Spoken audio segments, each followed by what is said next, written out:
Being rejected by her son was the deepest pain she had ever felt. Without saying a word, she packed her bags and left home, alone, aimless, and heartbroken. But what no one expected was that, the next day, she would begin to write the greatest chapter of her life, a journey of rebuilding, courage and self-love that inspired an entire city and touched hearts across the country. Get ready, because this story will warm your soul and maybe even bring a few tears to your eyes.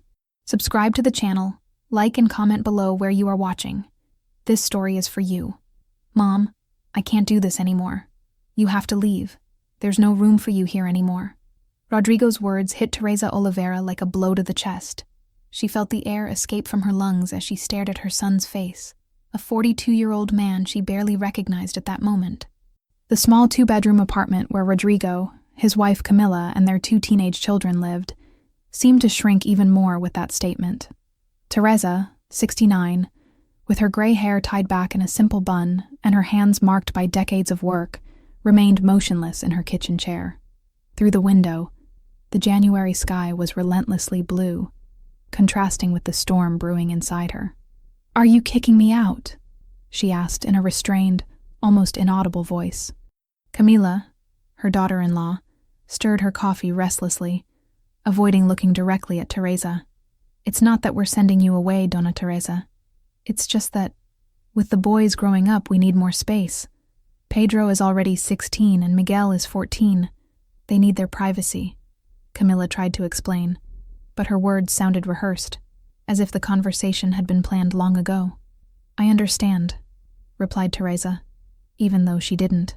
She couldn't understand how, after 6 years living under the same roof, taking care of her grandchildren while the couple worked, preparing meals, keeping the house in order, she had become an inconvenience. Rodrigo cleared his throat, uncomfortable. "You could stay with Aunt Carmen. She has that big house in Jacarepagua and has always said she'd like your company." Teresa almost laughed. Carmen was her sister-in-law, her late husband's sister, with whom she had never gotten along. The two had barely spoken in the last 15 years, since Antonio's funeral. "Your Aunt Carmen and I can't stand each other, you know that." "Mom, I'm trying to find solutions." Rodrigo ran his hand through his hair, a gesture he had made since he was a boy when he was nervous. "We've been talking about this for months. It's not an easy decision." "Months," thought Teresa. "They've been planning this for months and didn't have the courage to tell me." The wall clock, a gift she had given the couple on their first wedding anniversary, read 3:15 p.m. Her grandchildren were at school. Teresa realized they had carefully chosen the moment for this conversation. "How much time do I have?" she asked, feeling an unexpected dignity emerge from somewhere inside her.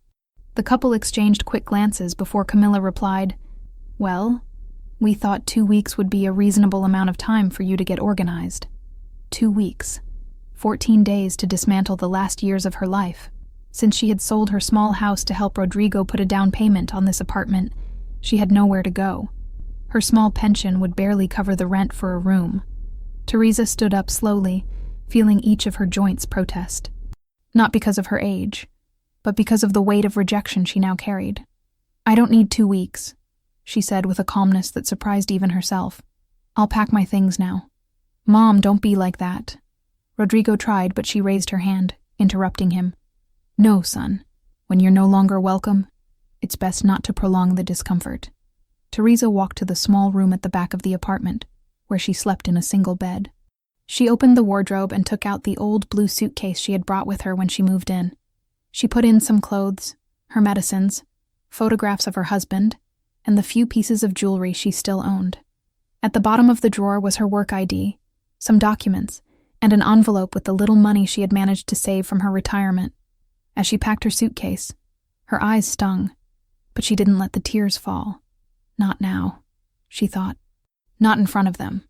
She also picked up her embroidery supplies, needles, colored thread, hoops, and some scraps of fabric. Embroidery had always been her refuge in difficult times, a skill she learned from her grandmother when she was a little girl in the countryside of Minas Gerais. When she was done, she took one last look at the small room that had been her home.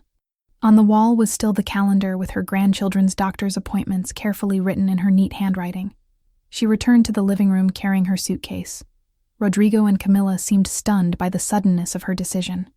"Mom, it doesn't have to be like this. So suddenly," said Rodrigo, now visibly upset. "It's better this way," she replied simply. "Tell the boys that Grandma had to take a trip. You can explain it to them later." Camilla, her face pale, asked, "Where are you going?" Teresa looked at her daughter-in-law and, for the first time, felt sorry for her. She felt sorry for someone who would never understand what it meant to be discarded by her own family. "I've always managed, haven't I? I'll manage now too." Without another word, she picked up her blue suitcase and walked out the door, leaving behind the heavy silence of those who don't have the courage to prevent a departure they themselves have caused. Teresa slowly descended the stairs of the building, carrying not only her blue suitcase, but also the weight of rejection. At the door, Mr. Geraldo, the janitor who had known her for years, looked up from his newspaper. "Going on a trip, Mrs. Teresa?" he asked with a friendly smile. She hesitated for a moment. The shame of admitting that she was being kicked out by her own son stuck in her throat. "Yes, a somewhat unexpected trip," she managed to reply, forcing a smile. When she stepped out onto the street, the afternoon sun was already beginning to lose its strength. The middle-class neighborhood in the suburbs of Rio de Janeiro pulsed with its usual routine. Children returning from school, workers arriving tired, the baker closing his shop. She walked aimlessly for a few blocks until she sat down on a bench in Ari Barroso Square. She looked up at the sky, watching the first stars appear. "What now?" she asked herself, finally allowing the tears to roll down her wrinkled face. The hours passed slowly, as Teresa sat watching the movement in the square diminish. The shops closed their doors, the lights in the surrounding houses came on, and families gathered for dinner. The thought that her grandson Miguel was probably asking for her made her heart ache. When night was well advanced and the square was completely deserted, a man in uniform approached her. It was Josue, the night guard who patrolled the area. "Are you all right?" he asked, adjusting his cap. "It's late to be out alone in the square." "I'm just resting," replied Teresa, trying to maintain her dignity. Josue, a man in his 50s, examined the suitcase next to the bench and frowned. "Ma'am, excuse me for intruding, but you seem to need help. Don't you have anywhere to go?" The direct question broke Teresa's last barrier of composure. She covered her face with her hands and let the sobs shake her body. Through her tears, she told Josue what had happened. The guard listened silently, respecting her pain. When she finished, he said, "My mother, God rest her soul, always said that the night is a good counselor, but terrible company. You can't stay here." Teresa wiped her tears with an embroidered handkerchief. "I have nowhere to go tonight, my son." Josue scratched his head thoughtfully. "Look, there's a simple inn 2 blocks from here. The owner, Marlene, is a good person. You can stay there tonight. Tomorrow, with a clearer head, you can decide what to do." Reluctantly, Teresa accepted the suggestion. They walked together to the small inn, where Josue spoke briefly with Marlene, a robust woman with red-dyed hair. After an understanding exchange of glances, Marlene smiled at Teresa. "You can stay in room 3. It's small, but clean. And don't worry about paying today." That night, in the simple room of the inn, Teresa experienced the darkest hours of her existence. Lying on the narrow bed, she mentally replayed every moment of her life: her marriage to Antonio, the birth of her only son, the years of work as a seamstress to supplement the family income, the death of her husband, the decision to sell the house to help Rodrigo. Where did I go wrong? She asked herself repeatedly. Did I give so much of myself to my family that I became invisible? In the morning, she woke up to the sound of birds singing in a small tree in the inn's backyard. She had slept little, but felt a strange clarity of mind. She opened the window and breathed in the fresh air, watching the street begin to wake up. At the reception desk, she found Marlene making coffee. "Good morning, Dona Teresa. Did you sleep well?" she asked with genuine concern. "How can anyone sleep well when they've lost their footing?" replied Teresa, accepting the cup of coffee offered to her. "Josue told me a little about your situation," said Marlene, sitting down across from her. "I'm so sorry." Teresa stirred her coffee, watching the dark liquid form little swirls. "I need to find a place to stay, and some work. My pension is very small." Marlene was silent for a few moments, as if pondering something important. "You know, Donna Teresa, I need someone to help me here at the inn. Nothing too heavy, just tidying the rooms and taking care of the linens. In exchange, you could stay in the back room. It's simple, but it has its own bathroom." Teresa looked up, surprised by the offer.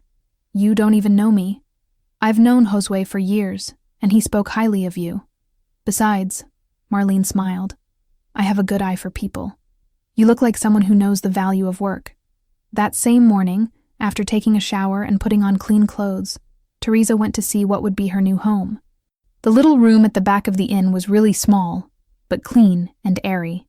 It had a bed, a modest wardrobe, a table with a chair by the window overlooking a small garden, and a full bathroom. "It's simple but honest," said Marlene. "Like everything in life should be." Teresa placed her suitcase on the bed and began to unpack her few possessions. As she took out her embroidery supplies, an idea began to form in her mind. "Mrs. Marlene, would you mind if I did some embroidery in my spare time? Maybe I could sell some of it at the craft fair in the square." "Of course not," replied Marlene enthusiastically. "Actually, the tablecloths at the inn are quite worn out. If you'd like to make some new ones, I can pay you for your work."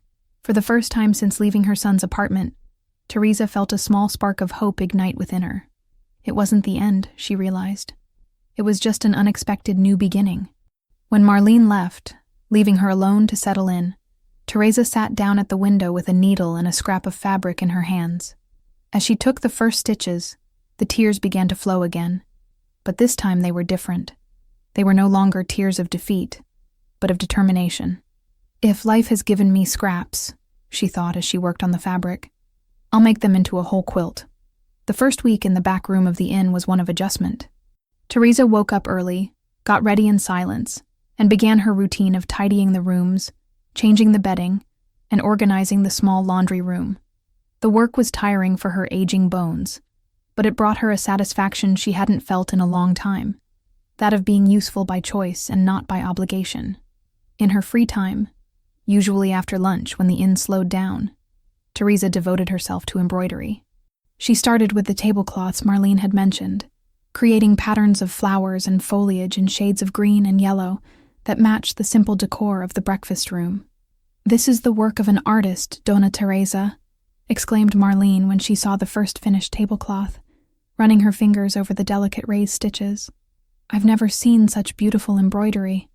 The sincere compliment warmed Teresa's heart. It had been a long time since anyone had noticed her talent with a needle and thread.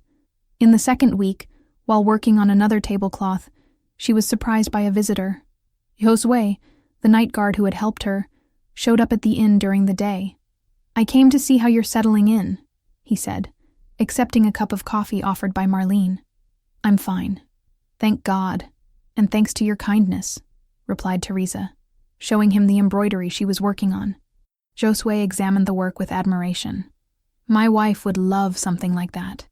Our wedding anniversary is coming up. Would you make something for her? I can pay you, of course."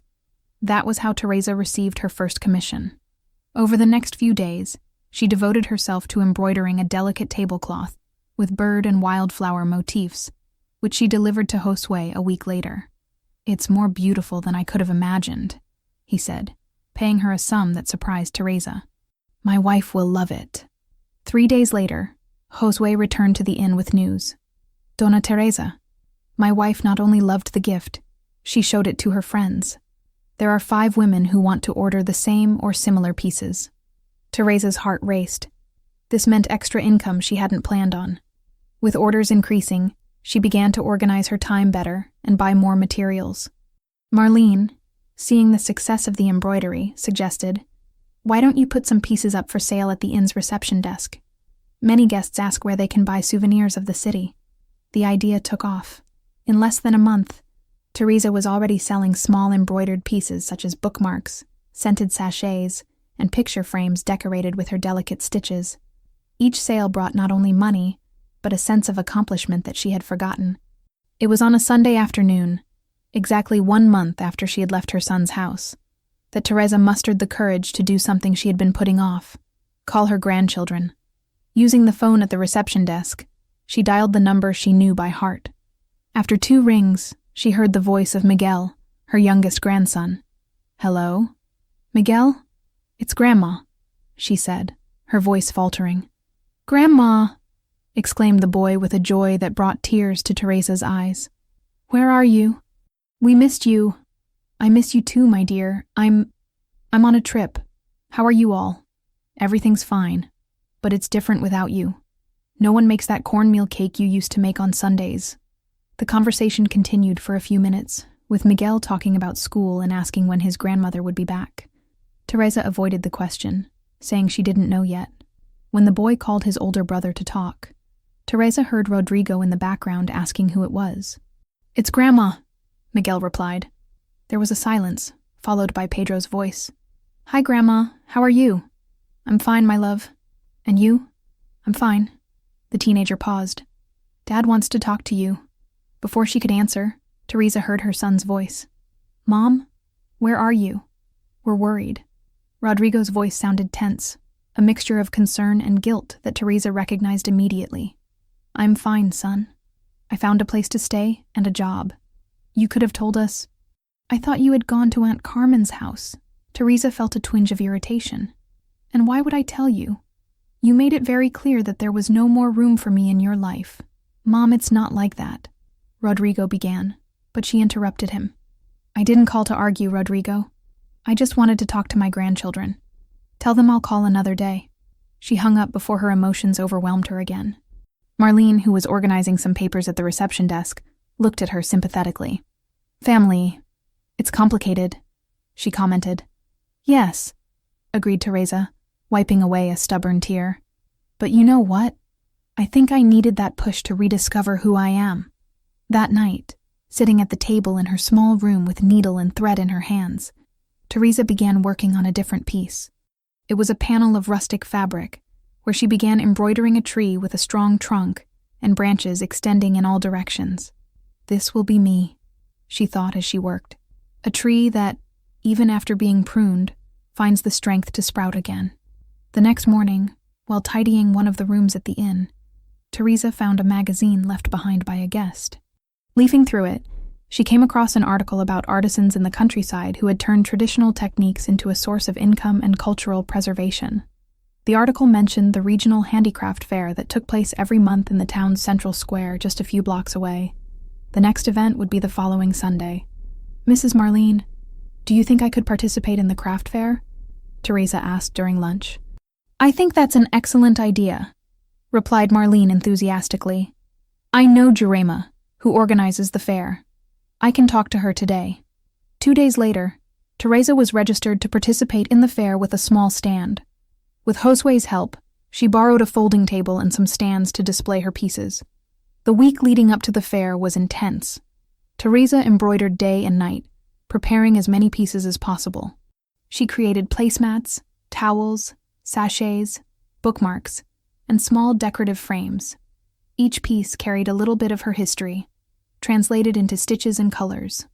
On the eve of the fair, with everything organized, Teresa sat at the window of her small room, gazing at the starry sky. She thought about how her life had changed dramatically in just 1 month, from the rejection she had felt when leaving her son's apartment to the expectation that now filled her. "Maybe," she reflected as she closed the window. "Some doors need to close so that we can find open windows we didn't even know existed." Sunday dawned with a clear sky and a gentle breeze, the perfect setting for the regional craft fair. Teresa woke up before sunrise, her heart racing with a mixture of anxiety and anticipation. She put on a simple but well-ironed outfit, pinned her hair up in her traditional bun, and applied a discreet lipstick, a small luxury she hadn't allowed herself in a long time. Marlene had insisted that she eat a hearty breakfast before leaving. "Market day is battle day, Dona Teresa. You need to be well fed," she said, pouring her an extra cup of coffee. At 7 in the morning, Josue showed up to help her carry the pieces to the square. In her old blue suitcase, now transformed into a carrying case, Teresa carefully carried each piece of embroidery wrapped in tissue paper. The square was already bustling with activity when they arrived. Artisans from all over the region were setting up their colorful stalls, displaying pottery, wood carvings, jewelry, homemade sweets, and all kinds of handicrafts. Jerima, the market organizer, an energetic, middle-aged woman with curly, blue-dyed hair, came to greet them. "You must be Dona Teresa. Marlene told me a lot about your embroidery," she said, guiding them to a small space between a stall selling handmade liqueurs and another selling basketry. "This is your spot. It's not the best, but for a first time it'll do. If your pieces sell well, I'll put you in a better spot next month." With Josue's help, Teresa organized her small exhibition. On the table, covered with a white tablecloth embroidered especially for the occasion, she arranged her creations on small improvised stands. The tree panel, still unfinished, occupied the center of the table like a kind of banner. "It looks beautiful, Dona Teresa," Josue commented before saying goodbye. "Good luck today." The first few hours were spent observing. Teresa watched people pass by, glance at her table, and move on. Some stopped, examined a piece or two, asked the price, and left. Around 10 in the morning, she made her first sale. A set of bookmarks for a lady who bought them as gifts for her granddaughters. Business gradually picked up. A young teacher bought a placemat. An elderly gentleman chose a small embroidered picture of a hummingbird to give to his wife. Each sale brought a smile to Teresa's face, not just because of the money, but because of the appreciation for her work. It was around noon when she noticed the woman who was looking closely at the tree panel. She was an elegant lady, about 60 years old, with well-groomed brown hair and colorful glasses. "This work is extraordinary," said the woman, adjusting her glasses to better examine the details of the embroidery. "How long have you been working with textile art?" Teresa smiled, flattered by the interest. "I've been embroidering since I was a girl. I learned from my grandmother in the countryside of Minas Gerais. You can see the tradition in the stitches, but there's something very personal here too." The woman pointed to the tree trunk, where Teresa had worked small textures that resembled scars. "There's a story being told." "All art tells a story, doesn't it?" replied Teresa, surprised by the observer's insight. The woman held out her hand. "I'm Helena Vasconcelos. I teach textile arts at the Federal University and coordinate a project to preserve traditional craft techniques." Teresa shook the offered hand, feeling suddenly intimidated. "Teresa Oliveira, just an amateur embroiderer." Helena laughed, a melodious and sincere sound. "There is no just when it comes to art, Dona Teresa, and you are far from being an amateur. This work," she pointed again to the tree panel, "is museum quality." The conversation flowed naturally. Helena told her about her university project, which sought to document and preserve craft techniques in danger of disappearing, especially those related to traditional embroidery from Minas Gerais and the Northeast.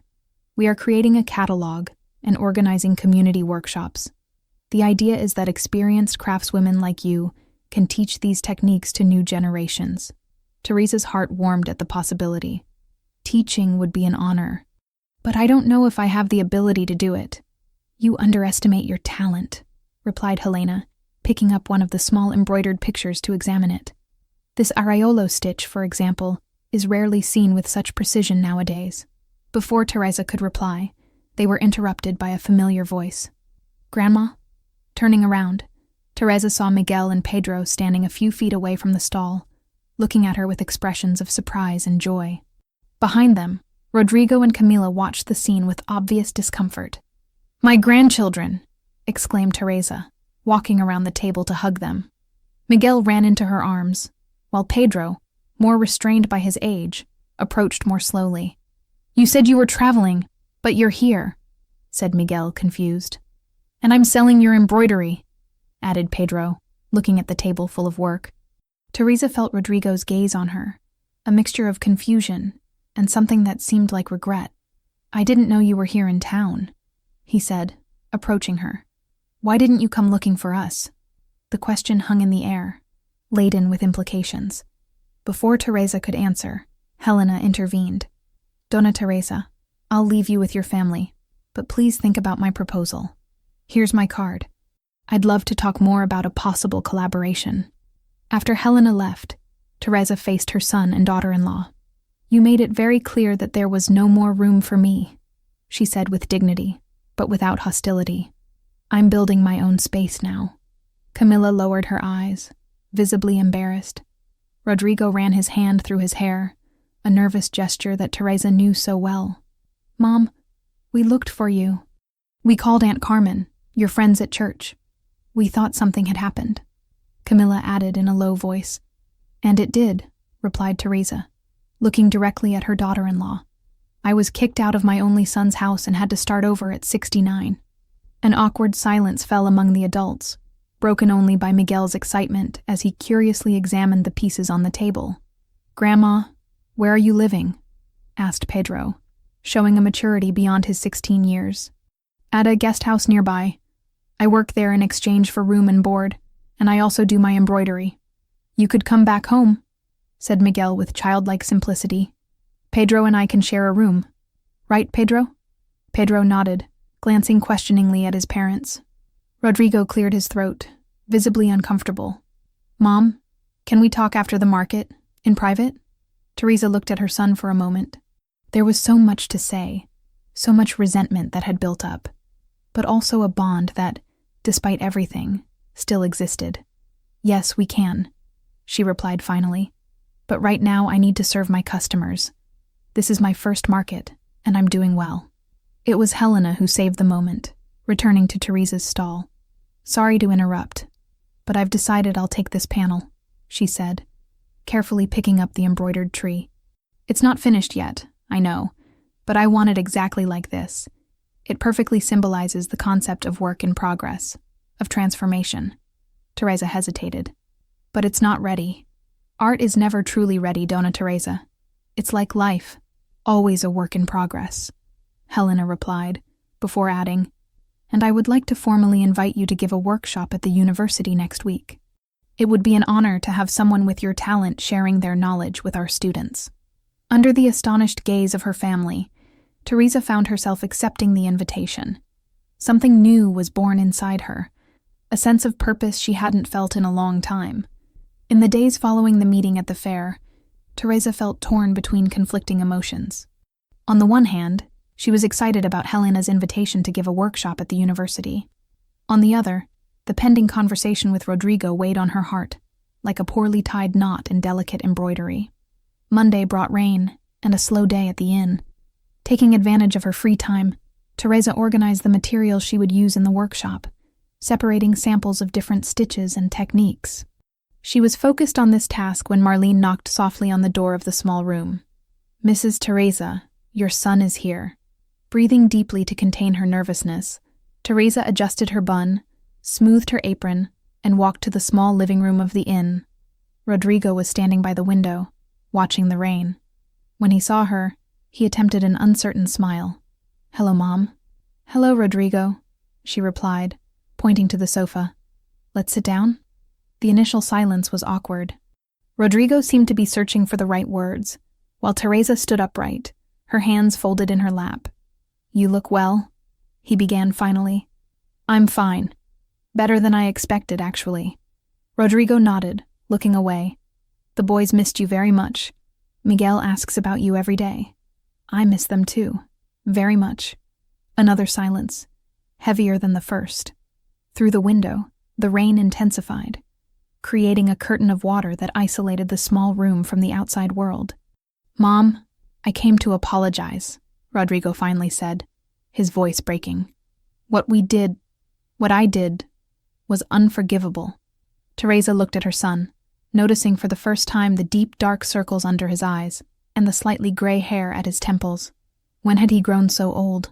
Why, Rodrigo? She asked, her voice calm despite the pain she still felt. Why send me away like that, after everything we've been through? Rodrigo ran his hands over his face in a gesture of exhaustion and shame. It wasn't just space, like we said. Camilla and I were having problems. Financial problems, mainly. I lost my job 3 months ago and didn't have the courage to tell you. The revelation hit Teresa like a punch. Her son had lost his job, and she, living under the same roof, hadn't noticed. Why didn't you tell me? Shame, I guess, he admitted. And then the bills started piling up. The apartment, the boys' school fees. Camilla suggested that maybe you could move in with Aunt Carmen, so we could rent out a room and get some extra income. Teresa felt the blood freeze in her veins. You sent me away to rent out my room? Rodrigo lowered his head, unable to meet his mother's gaze. It was wrong, I know. I should never have agreed to it. Camilla regretted it too, but pride prevented us from going back on our decision. Thunder rumbled in the distance, as if to underscore the gravity of the confession. Teresa felt a whirlwind of emotions. Anger, disappointment, pity, all mixed together in her chest like tangled threads. And now? She asked, surprised at her own calm. What do you expect from me, Rodrigo? I don't expect anything, Mom. I just wanted you to know the truth and that you could someday forgive us. And also, he hesitated. The boys wanted to know if you could at least visit them. Teresa considered the situation. Part of her wanted to simply say no, to cut off once and for all the ties that had hurt her so much. But another part, perhaps the deepest part, knew that family was like a complex piece of embroidery. Even with a few stitches undone, there was still a larger pattern that held it together. I can visit the boys. Yes, she replied finally. But moving back in with you, I can't do that anymore, Rodrigo. Her son nodded, as if he had already expected this answer. I understand, Mom. And actually, after seeing you yesterday at the market with that teacher talking about your work, I realized that maybe what needed to happen has happened. Teresa reflected on her son's words. There was a painful truth in them. Perhaps if she hadn't been forced to leave, she would never have discovered her own ability to start over, to be valued for what she created. Sometimes, Rodrigo, life pushes us out of the nest when we should have already flown on our own. I settled into taking care of you, and I forgot to take care of myself. Maybe it's too late for many things, but not too late to discover who I am beyond being a mother and grandmother. A single tear rolled down Rodrigo's cheek. You've always been so strong. Stronger than me. No, son. I just learned to embroider with the scraps life gave me, she replied, allowing herself a small smile. Now I need to finish this embroidery my way. Before saying goodbye, they agreed that Teresa would visit her grandchildren the following Sunday. When Rodrigo was already at the door, ready to face the rain that was beginning to ease, he turned one last time. Mom, that embroidery of the tree, that was you, wasn't it? Teresa nodded, with deep roots and new shoots emerging. After her son left, Teresa sat down again at the table in her little room. She pulled out a new piece of fabric and began working on a new panel. This time, a tree with small birds taking flight from the branches. The rest of the week passed quickly, between work at the inn and preparations for the workshop at the university. On Thursday, Helena came to pick her up to show her the space where she would be teaching. The campus was a new world for Teresa. Young people hurried between buildings, carrying books and chatting animatedly. The arts department was housed in an old building with large windows and airy rooms. This will be your classroom on Saturday, Helena explained, showing her a large space with large rectangular tables. We already have 15 students signed up, plus a few teachers who are interested. Teresa felt a chill in her stomach. 15 people? Helena, I don't know if I can teach that many people at once. The teacher smiled reassuringly. Everything will be fine. They are coming to learn from your experience, not to judge your teaching. Just be yourself. During the tour of the campus, they met Mariana, a young woman with colorful hair, who coordinated the extension project with Helena. It's an honor to meet you, Dona Teresa, exclaimed the young woman enthusiastically. Helena won't stop talking about your work. Can we include some of your pieces in the exhibition we're organizing for the end of the semester? Exhibition? Teresa looked confused at Helena. I was going to tell you today, Helena replied. We're organizing an exhibition on traditional and contemporary textile art. Your work would be perfect as a bridge between the two. On the way back to the inn, Teresa felt dizzy with the possibilities that were opening up. A week ago, she was just an elderly woman who had been kicked out of her home. Now she was a renowned artisan, invited to teach classes and participate in exhibitions. Saturday arrived sunny and perfect. Wearing a simple but elegant dress, Teresa let her gray hair fall loosely over her shoulders. For the first time in years, she didn't wear it in her usual bun. Marlene had insisted on lending her a pearl necklace to add a special touch. The workshop was a success beyond expectations. The students, mostly young art and design students, but also some ladies from the community, listened fascinated as Teresa explained the origins of each stitch, demonstrating the techniques with steady hands, despite her initial nervousness.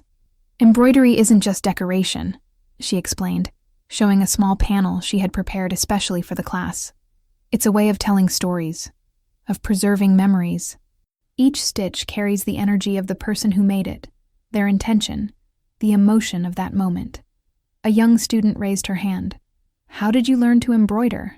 Teresa smiled, remembering her childhood in Minas Gerais. "With my grandmother, sitting on the porch of a simple house in the countryside. She said that each stitch was like a day in life, some perfect, others crooked, but all necessary to form the complete design." At the end of the afternoon, when the students had left and Teresa was organizing the materials used, Helena approached her with an envelope in her hands. "Your payment for the workshop," she said, handing her the envelope, "and a formal invitation to participate in our project as an artisan educator.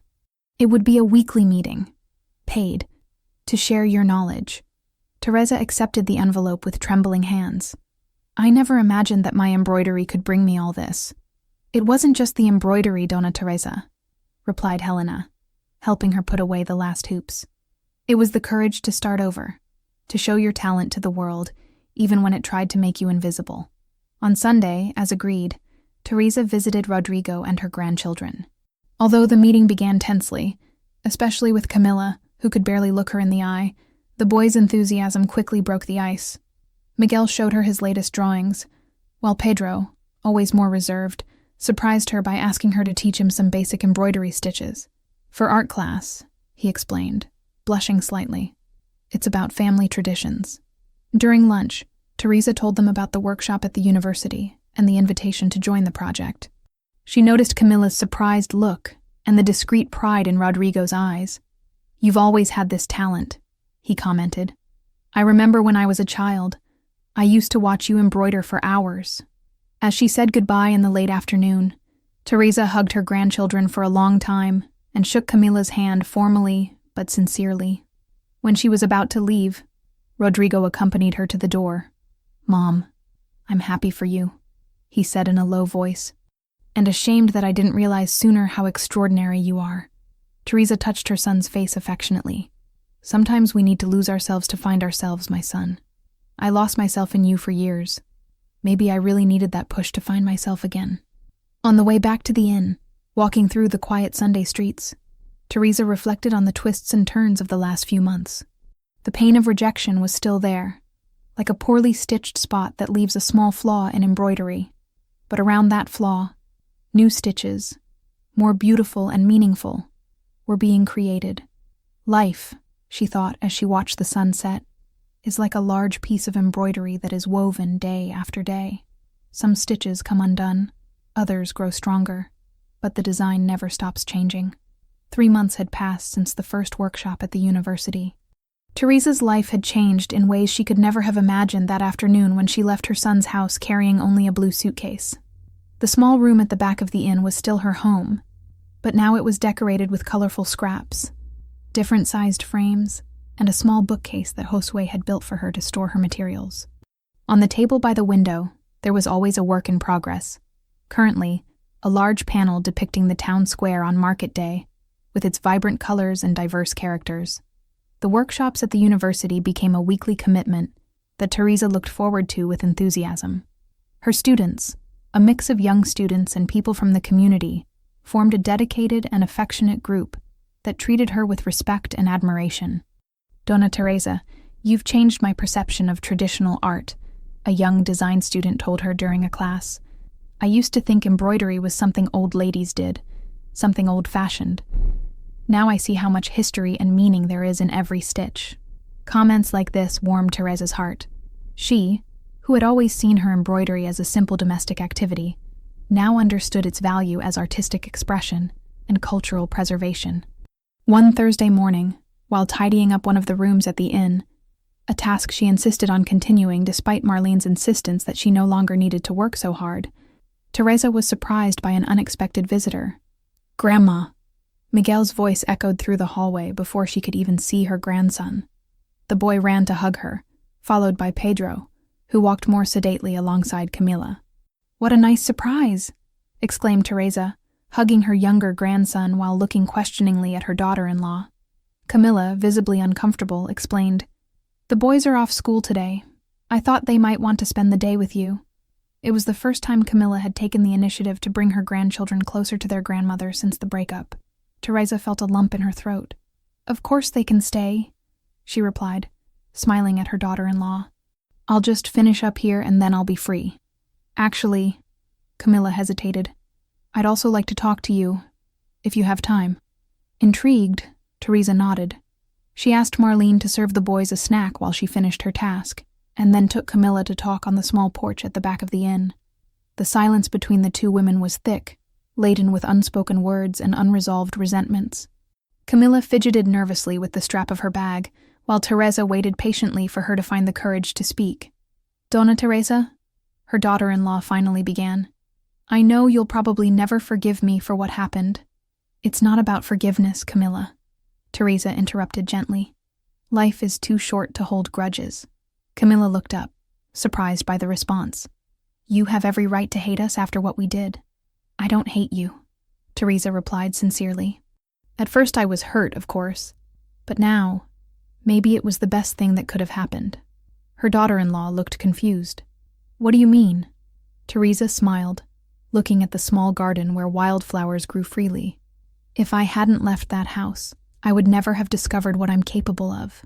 I spent my whole life defining myself only as a wife, mother, and grandmother. I forgot that I am also Teresa, a woman with talents, dreams, and the ability to start over even at 69. Tears began to roll down Camilla's face. "I'm so sorry," she whispered. "It was my idea, you know.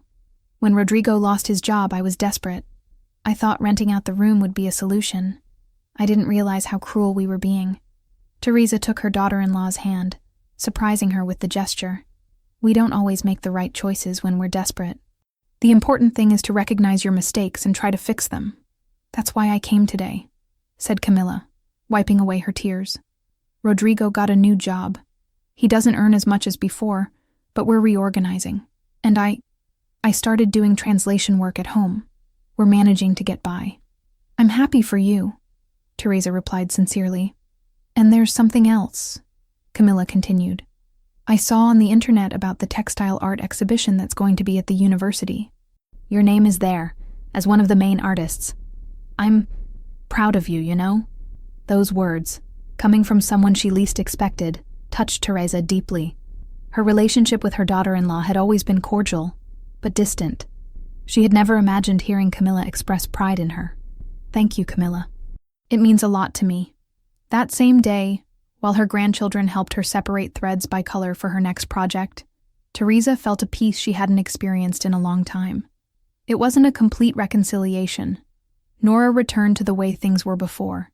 It was something new, more honest and, perhaps, healthier. That night, after taking her grandchildren home, Teresa ran into Helena at the night market in the square, where she had begun exhibiting her work regularly. "I have news," the teacher announced excitedly. "The exhibition has been expanded. We got sponsorship from a large textile company, and we'll be able to take the work to São Paulo after this." Teresa's heart raced. "São Paulo? My work in São Paulo?" Helena smiled, pleased with her reaction. "Yes, and there's more. A publisher specializing in the arts is interested in publishing a book on traditional embroidery techniques. They want you to be one of the featured artists, documenting your methods and telling your story." The news was almost too much to take in. Teresa looked around at the brightly lit square, the people strolling by, the colorful stalls. 6 months ago, she had been sitting in the same square, aimless, feeling discarded by life. "That's a lot, Helena. I don't know if I'm ready." No one is ever truly prepared for new opportunities, Donna Teresa. We just grab the chances and grow with them. In the days that followed, Teresa divided her time between classes at the university, the orders that kept coming in, and meetings about the exhibition. The physical exhaustion was offset by the satisfaction of seeing her work valued, of feeling useful in a way she had never experienced before.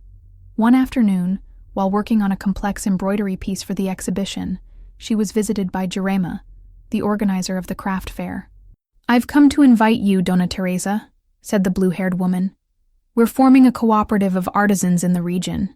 The idea is to strengthen our work, get better sales conditions, and even export to other states. We'd like you to be part of it." "A cooperative?" Teresa raised her eyebrows in surprise. "But I'm just a beginner compared to the other artisans." Jurema laughed, shaking her head. "You are anything but a beginner. Your work has soul, Dona Teresa. That's what we need in the cooperative, not just technique, but emotion." That night, before going to sleep, Teresa sat by the window of her small room, gazing at the stars. She thought about how life took unexpected turns, how what seemed like the end could turn into a new beginning. She picked up her diary, a recent habit, encouraged by Helena as a way to document her journey, and wrote, "Today I was offered a place in an artisans' cooperative, my work in an exhibition in Sao Paulo, a book with my techniques and stories. All this at 70, when the world made me believe I was worthless. How ironic life is. I had to lose my place in my family to find my place in the world." She closed her diary and looked at the panel of the square where she worked. In the lower right corner, she had begun to embroider a small figure, a gray-haired lady sitting on a bench, watching the movement with a serene smile on her lips. It was her, finally visible in her own story. A year had passed since that fateful afternoon when Teresa left her son's house carrying only a blue suitcase. Now, at the age of 70, she looked at herself in the mirror of the small bathroom of her apartment, no longer the back room of the inn, but a cozy ground-floor apartment she had managed to rent 3 months ago, near the square where it all began. The apartment was simple, but it was hers. A small living room that she had turned into a studio, a comfortable bedroom, a kitchen, and a bathroom. The walls, once white and impersonal, now displayed her framed embroidery, photographs from the exhibition in Sao Paulo, newspaper clippings mentioning her work, and, prominently on the main wall, the certificate from the artisans' cooperative she had helped found. Adjusting the turquoise dress she had chosen especially for the occasion, Teresa pinned a tree-shaped brooch to her chest, a gift from her university students when she completed a year as an artisan educator in the project. The phone rang, pulling her out of her thoughts. It was Helena. "Everything ready for today, Dona Teresa?" "I think so," she replied, feeling her heart race with anticipation. "I still can't believe this is happening." "Believe it," laughed Helena on the other end of the line. "I'll be there in half an hour to pick you up. Don't forget to bring your speech." The speech. Teresa looked at the carefully folded sheet of paper on the coffee table. She had rewritten those words dozens of times in the last few weeks, trying to capture the essence of her journey. Today was the official launch of the book Pontos de Vida, Tradição e Arte no Bordado Brasileiro, Points of Life, Tradition and Art in Brazilian Embroidery, in which her techniques and history occupied an entire chapter. The event would take place at the largest bookstore in town, attended by local officials, university professors, and most importantly for Teresa, her family. While waiting for Helena, she decided to call Marlene, who had become an inseparable friend over the course of the year. "Are you nervous yet?" Marlene asked as soon as she answered. "A little," Teresa admitted. "I never imagined I'd be launching a book at 70. And I never imagined that my guest in the back room would become a celebrity," Marlene joked. "I'll be in the front row. You can count on me." After hanging up, Teresa went to the small bookcase where she kept her most precious possessions. Among old photographs and small mementos was the old blue suitcase that had accompanied her on that painful journey. Today, the suitcase was retired, serving only as a reminder that sometimes you have to leave to truly arrive. The doorbell rang, announcing Helena's arrival. On the way to the bookstore, Teresa looked out the car window, observing the city she now knew so well. They passed Marlene's inn, the square where she had sold her first embroideries, the university where she had discovered her vocation as an educator. "Nervous?" asked Helena, noticing her silence. "Grateful," Teresa replied simply. "Mostly grateful." The bookstore was packed when they arrived. In the main lobby, chairs had been arranged in a semicircle in front of a table where copies of the book were on display. A banner with the book cover decorated the back of the makeshift stage. Teresa was greeted with warm applause. Among the crowd, she immediately spotted her grandsons, Miguel, now 15, waving enthusiastically, and Pedro, 17, more reserved but with obvious pride in his eyes. Next to them, Rodrigo and Camila seemed slightly out of place, but they smiled when their eyes met. The launch ceremony began with a speech by the editor, followed by a brief presentation by Helena on the importance of the project to preserve traditional craft techniques. Then came the moment Teresa had both dreaded and awaited, her turn to speak. With slightly trembling hands, she stood behind the small lectern. She looked at the paper where she had written her speech, but the carefully rehearsed words suddenly seemed insufficient. Putting the paper aside, she decided to speak from the heart. Exactly 1 year and 5 days ago, I left home carrying only an old suitcase and a broken heart, she began, her voice growing stronger as the words flowed. At that moment, I thought my life was over. That at 69, it was too late to start over. The room was completely silent, everyone listening intently to every word. I learned the hard way that it's never too late to discover who we really are, that sometimes we have to lose everything we thought we were to find what we can become. Her eyes met Rodrigo's in the audience. There was no accusation in her gaze, only understanding. Embroidery has always been a part of my life, but I saw it only as a hobby, something to occupy my hands while life happened around me. I didn't realize that with every stitch, every choice of color and texture, I was telling my own story. Teresa paused, watching the attentive faces in front of her. This book isn't just about embroidery techniques. It's about how we transform scraps into art, how we convert pain into beauty, how we weave meaning even when life seems to unravel all our secure stitches. She saw tears in the eyes of several people, including Helena and Marlene, sitting in the front row. I want to thank every person who has been part of this unexpected journey. To Marlene, who offered me more than a roof over my head, she gave me dignity when I needed it most. To Helena, who saw art where I saw only a hobby. To my students, who taught me as much as I tried to teach them. She paused again, taking a deep breath before continuing. And to my family, her eyes met Rodrigo's again, then Camila's and her grandchildren's, who taught me that sometimes the strongest bonds are those we manage to rebuild after they've been broken. When she finished her speech, the room erupted in applause. People approached her to hug her, ask for autographs, share their own stories of new beginnings. Teresa welcomed everyone with the serenity of someone who had finally found her place in the world. After the book signing, when the crowd began to disperse, Rodrigo approached with his family. "We are very proud of you, Mom," he said, his voice breaking. "Thank you, son," replied Teresa, hugging him briefly. Miguel, always spontaneous, showed her the copy of the book he had bought. "Grandma's famous now. Can I take it to show at school?" Teresa laughed, ruffling her grandson's hair. "Yes, you can, dear." Pedro, more observant, said in a low voice, "You look happy, Grandma. Happier than before." The observation took Teresa by surprise. It was true. There was a fullness in her life now that she had never experienced before, even in the days when she had everything she thought she needed. A family, a home, security. "I'm happy, Pedro, because I'm finally living for myself, not just for others." Camila, who had kept her distance, approached hesitantly. "Your speech was beautiful, Dona Teresa, especially the part about rebuilding broken ties." The two women exchanged a look of mutual understanding. They weren't close friends and perhaps never would be, but there was now a respect that hadn't existed before. "Let's have lunch together to celebrate," suggested Rodrigo. "The boys are dying to visit your new apartment afterwards." Teresa accepted the invitation with a genuine smile. Her relationship with her family had changed over the course of that year. The bi-weekly visits to her grandchildren, the occasional lunches, the holidays, everything was now on new terms, with clearer boundaries and mutual respect. In the late afternoon, after lunch and a visit to her apartment, Teresa said goodbye to her family and met up again with Helena, Marlene, and Jurema for coffee in the square where it all began. "Who would have thought, huh, Dona Teresa?"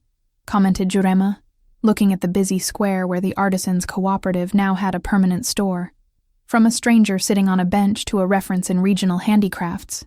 "Life really is full of surprises," replied Teresa, feeling the warmth of the late afternoon sun on her face. As they talked, a young woman approached the table timidly. She appeared to be in her early 20s and was carrying a bag from which she took out a small framed embroidery. "Ms. Teresa, sorry to interrupt, but you were my inspiration to start embroidering. I made this following the techniques in your book and, well, I'd like you to see it." Touched, Teresa examined the young woman's embroidery, a delicate piece depicting birds in flight over a flowery field. "It's beautiful, my dear. You have a natural talent." The young woman's face lit up with the compliment. "Do you think, well, that I could enroll in your workshops at the university?" "Of course. And you should also get to know our cooperative," replied Teresa, introducing her to her friends. Later, back home, Teresa sat at the window of her small studio. On her work table, a new project was taking shape. A large patchwork quilt where each square told a piece of her story. There was a square with her old house, another with the silhouettes of her grandchildren, a third with Marlene's Inn, and another with the university symbol. As she sewed the patches together, Teresa reflected on how each experience, each person, each pain, and each joy had intertwined to form the fabric of her life. The abandonment she had felt a year ago had turned into liberation. Rejection had become rediscovery. Looking at the unfinished quilt, for there would always be more stories to add, Teresa smiled to herself. At 70, when many believed her story was ending, she had learned the most precious truth. Every ending carries within it the seed of a new beginning, and her new beginning was just getting started.